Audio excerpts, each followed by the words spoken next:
Pretty much every advertisement out there is annoying, but some are a lot more horrendous than others. There's this Grubhub ad that a lot of people have been making memes about. The ad in itself is pretty bad, and memes are worse, and by worse I mean funny. But these memes really just provide free advertising for Grubhub. So at the tail end of a dying meme, I wanted to make an unnecessarily philosophical video looking at it. Not just that, but how companies like Grubhub spent hundreds of millions of dollars in California to spread propaganda to vote in a proposition that they made. Grubhub's ad is most hated for their attempt on trying to capitalize on Zoomer humor, or that of the younger generation's strange online culture that is simply not understandable to older generations. I'm a Zoomer myself, so I find the Grubhub ad to be pretty cringe, as Zoomers would say. I really think it appealed more to older people. They take two appropriations such as saying TFW, or that feel when, that face when, in your description and attaching a dance to their ad. Trendy dances are especially popular amongst the younger generations on TikTok and from Fortnite. This is the most obvious mode of attack they're going for in their ad, but let's glance over more details. This ad, like pretty much every ad, tries to combine families and friends or meaningful relationships with their product, as if it can only be sustained through the product.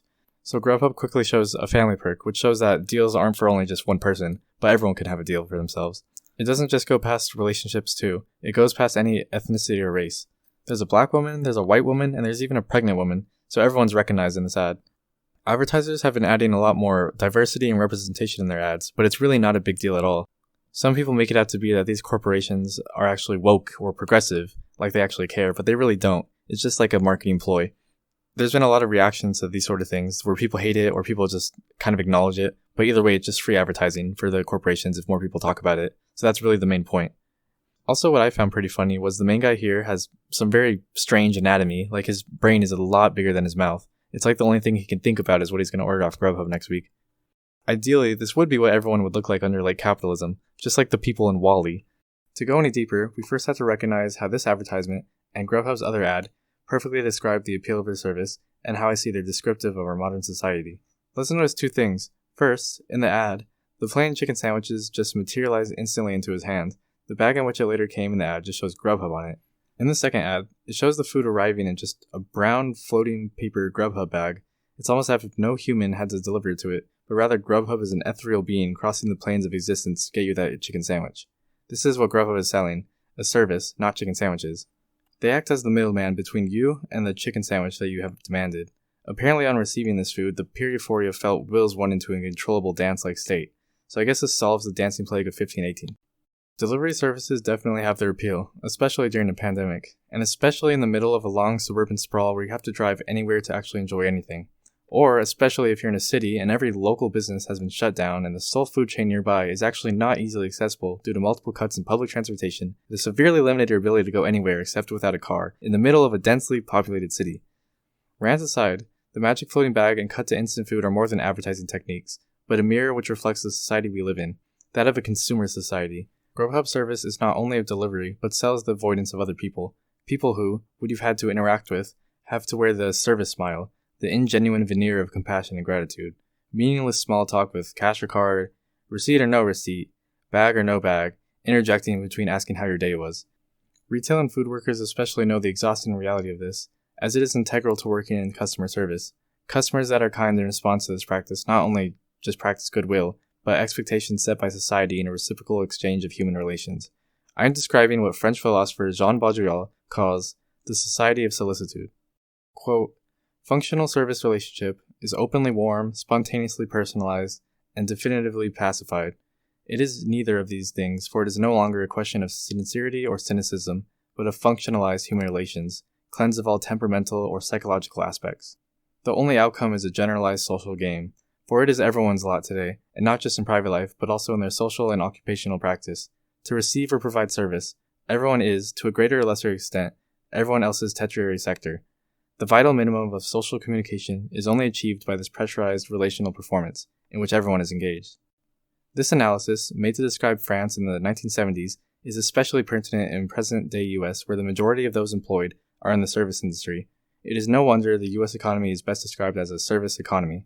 Business relations have evolved to cover just about every aspect of life that can be a service. Travel, entertainment, finance, retail, food delivery, and a lot more make up the services offered. The society of solicitude then explains how there is no real interaction, nothing genuine, when multiple sectors of business overlap into our everyday interactions. As appreciated as the kindness of fake smiles are, We are surrounded by waves of fake spontaneity, personalized language, orchestrated emotions, all of which are necessary in the service economy. We are not only being sold the product. As consumers, we are treated to the atmosphere, the aesthetic, the pleasing interactions. Consumer culture is that of the entitled consumer, where the cashiers, the cooks, the workers must bend to our every demand and satisfaction. They mustn't speak out, but only serve to please us. Similar to this, the option of interaction is expanded to rideshares, like Lyft and Uber. The driver's rating not only applies to the ability to drive competently, but how well they have fulfilled the obligation of either being talkative during a ride or keeping only minimal conversation. We select and personalize our interaction, as we are paying for that service. There's no longer just employees or cashiers simply, they are also actors. I've seen a lot of one-star reviews for restaurants where the food was good, but the employees were just not all that happy that day, as if they hate their job. Grubhub and other service jobs are then selling the comfort of not having to interact with this exhausting part of life, to remove the unnecessary, false human component of the service we paid for. We aren't paying to talk to someone. It's a lot more appealing to just select the leave at door and avoid an interaction, that especially which is better avoided due to COVID. We don't have to act kind or in pity anymore for the worker getting shafted by his boss and the oppressive regulations of mannerisms imposed on them. It is easier for us and likely relief for them, though as dehumanizing as it all is. Baudrillard claims the society of solicitude is condemned to reproduce distance, non-communication, opacity, and atrocity. The individuality of American culture and entitled consumerism confirms this. The freak-out videos of Karens yelling for the manager and lack of interaction with those outside of one's social group shows the unwillingness to have meaningful conversation. Meaningless banter and the social ritual of, "Hi, how are you? I'm good, how are you?" are strictly for cutting to business with no real regard. Conversation is seen more as a vehicle to negotiate and gain rather than a genuine interaction. The society of solicitude as described functionally dehumanizes workers so they're made easier to exploit. Thinking the human being on the other side of the cash transaction as just a biological entity meant to fulfill their job and nothing more facilitates abhorrent ends. It may be more appropriate to describe this relation between a CEO and employee, but plenty of people degrade minimum wage jobs and make prescriptions of the self-worth of someone based just off their job and income. Many people fail to acknowledge corporations will find any way to raise profits. Exploiting the workers in any way is often the easiest. So when a corporation tells what is best for the workers, it should raise some eyebrows. It often isn't to the employees' benefits, but to the benefit of the profits. What if corporations didn't even have to treat their employees as employees?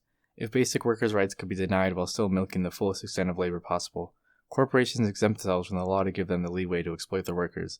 By funneling $500 million into propaganda, corporations exploited California's democracy with the power of money.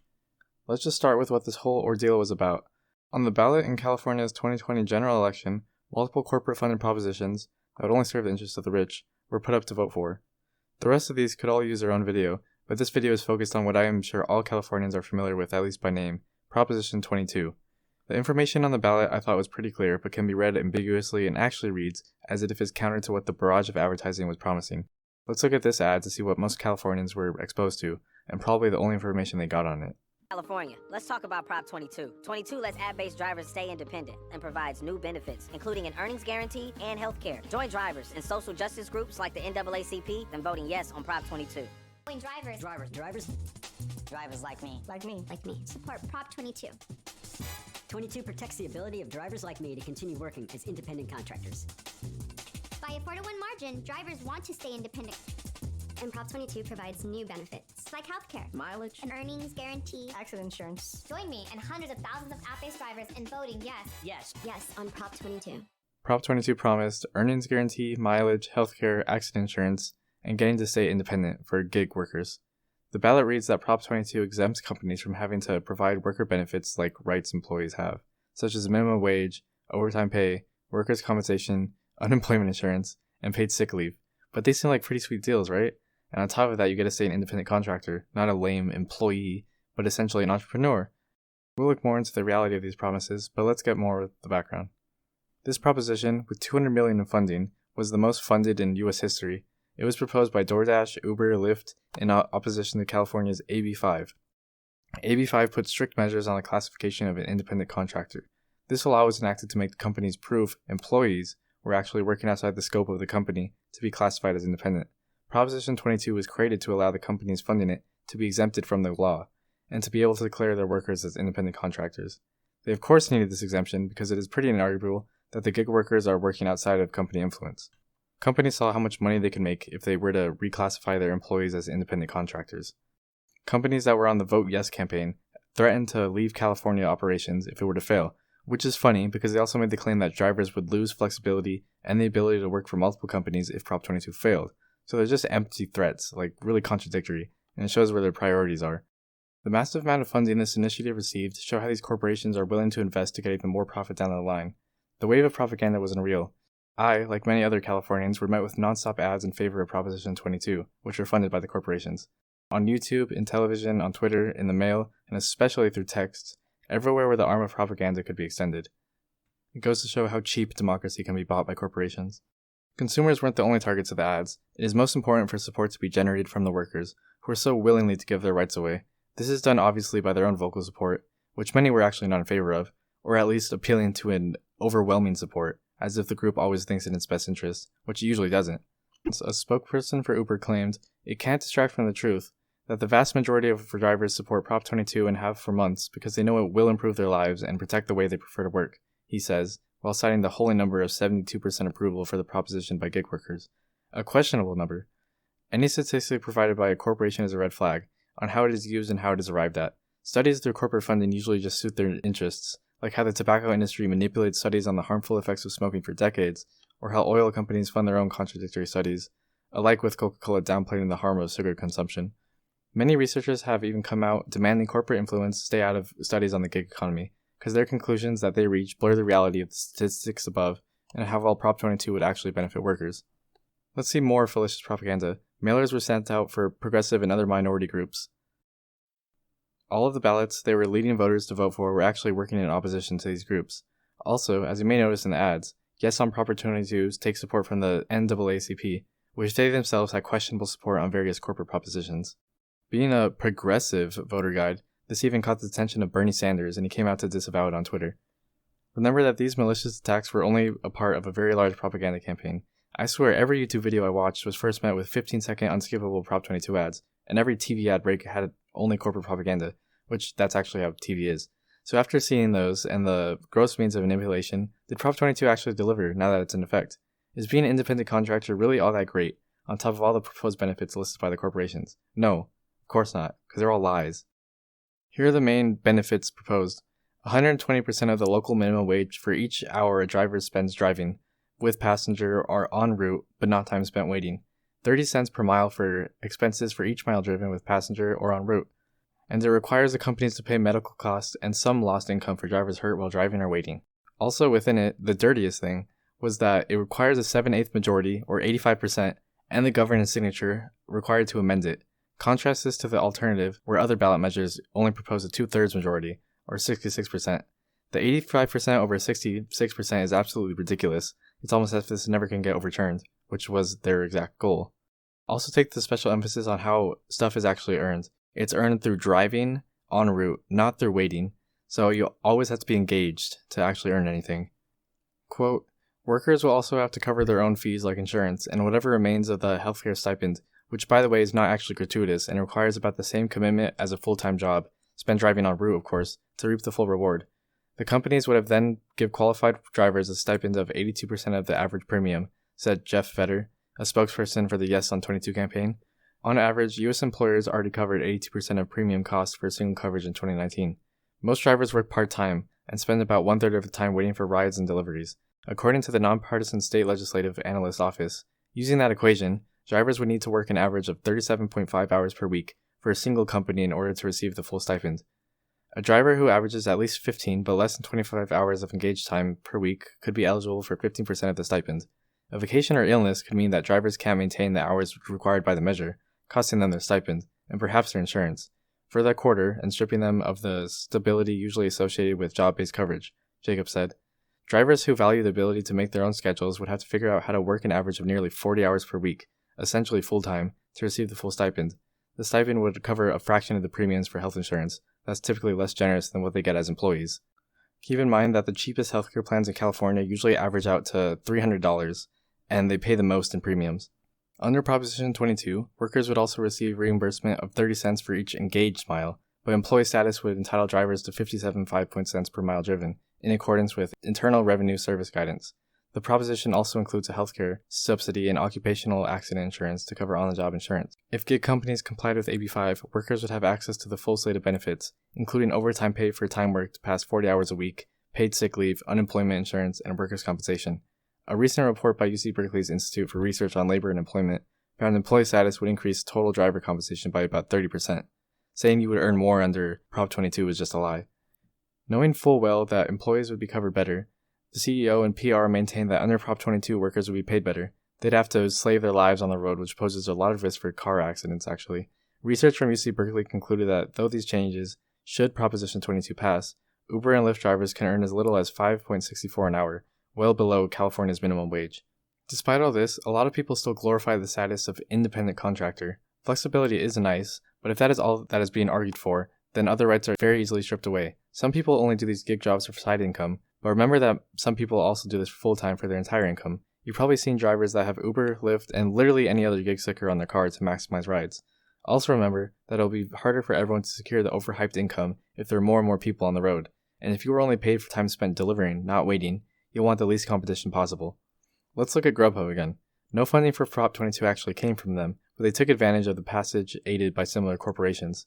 The Grubhub app has made slight changes on the app on how tips are handled. Before it defaulted to a 10 to 20%, but now it defaults to no tip with an added $1.50 fee. A small change, sure, but workers have suffered from this, saying they have greatly seen their tips revenue and their main source of income diminish. The fee is explained with, in support of California's Prop 22, this payment helps guarantee minimum wage and healthcare benefits for our drivers so they don't have to depend on tips. DoorDash has engaged in similar practices. This is obviously to de-incentivize tipping or spending money that only benefits the higher-ups and not workers. Other companies have followed suit on this. This is pretty funny when the LAO, the Legislative Analyst Office, policy advisors said the company would not have to pay the costs of providing standard employee benefits and protections, which usually make up 20% of employee costs. This would allow the companies to charge lower fares and delivery fees. What a strong grasp of economics they have. Two Grubhub drivers who described their earnings to the Times, including by sharing work logs and receipts, said the default tip change has significantly reduced their tip income. For them, the lost tips have so far offset gains from new Proposition 22 benefits, including a guaranteed earnings minimum that is reliant on a specific measure of hours worked. It has prompted some drivers to reconsider how many hours they put in, and whether work for the service is at all worth it. One worker said, I think customers are being bamboozled into thinking Grubhub is paying us a lot more. With the app change in place, on December 20th, she delivered 15 orders and earned $28.73 in tips, far less than her usual average for a comparable number of deliveries. She made $79.13 in tips on 13 orders on November 29th. Independent contractors are valuable enough to have an entire labor force relieved of that employee status, which holds such a negative connotation given how they are treated by companies and by society. Independent contractors are so valuable, in fact, that companies are outright firing employees to outsource to third-party apps for significantly cheaper labor. Of course, the moral, caring managers that fired their workers for cheaper labor said, it wasn't a decision we made lightly or without a great deal of consideration, which is fucking bullshit. In a time where the unprecedented loss of life, livelihood, and employment has devastated Americans, this is exactly what these ghouls do. Just jump on the first opportunity they have to reap all the profits they can. The stores owned by Albertsons aren't exactly struggling businesses when they're one of the biggest supermarket chains in the country. This, of course, did not affect unionized workers, which is a privilege that 90% of those workers in the country don't get to enjoy, after decades of corporate propaganda telling them that unions are good-for-nothing socialists. They always act like they care about their employees, but they don't give a shit. Remember all that empty praise of essential workers, our heroes sent on a death march? These workers had to choose to go to work and risk not only their own health, but the people around them, such as at-risk grandparents, or fucking starve on the streets and go unemployed because they can't pay the ridiculous rent prices here. With how hard COVID hit, and people being more unlikely to go outdoors due to the virus, genuine struggling businesses have suffered, shut down, and barely kept alive after the absolute shit show of this low stimulus and the debacle of its distribution. One short lockdown comparatively did not affect the massive cost of months of less people going outside, getting sick, dying, or the corporate leech that occurred. These food companies are parasitic. While they can increase orders, they leech huge amounts of revenue cutting into profit margin. They take at least 30% of the orders received. The idea of conscious consumerism is ineffective, that, say, one or two people can just stop buying from these corporations and they'll fizzle out. The idea that capitalism is a democracy we can vote with our bucks is a lie. It would take a lot of effort and a vast convincing of a lot of people to even hurt these companies, and some goods and services are essential, or rather our society deems that the endless overproduction and overconsumption of useless things as essential, as necessary, and it'll be hard to shake off with COVID still going on. A majority of our workforce is in the service economy. We don't actually manufacture much. We just rely on cheap slave labor in other countries so we don't have to actually treat our citizens to living wages and conditions. Just think about how many things you own that are made in China or Taiwan, places where the working conditions are so terrible just so we can have our goods for cheap. Corporations rely on this super cheap slave labor to keep making useless things for us. They'll also ship off companies overseas, so they don't have to pay the workers here any livable wages. This may all be beyond the point, but there's a lawsuit filed as of January 11th stating that Prop 22 is unconstitutional in California. Even if it were a success for the state, there's not much stopping the same stunt being pulled on federal level. The Obama administration put up guidance on the difference between independent contractors and workers. Such guidance was withdrawn in 2017 under former Trump-appointed U.S. Secretary of Labor Alex Acosta. Trump, the definitely not establishment candidate, has had a record of stripping away worker protections. Biden does show a little promise now that he's president in this regard, but even then he's largely subservient to capitalist influence. We can't just accept a radical change in laws to help these people. There needs to be a radical change in how society is structured and how we treat these workers and how we deal with consumer objects. I'm not going to give you any solutions, but it's good to be wary and notice how these things affect us and how corporations just steal democracy from us. Or rather, how they pay for it with our own money.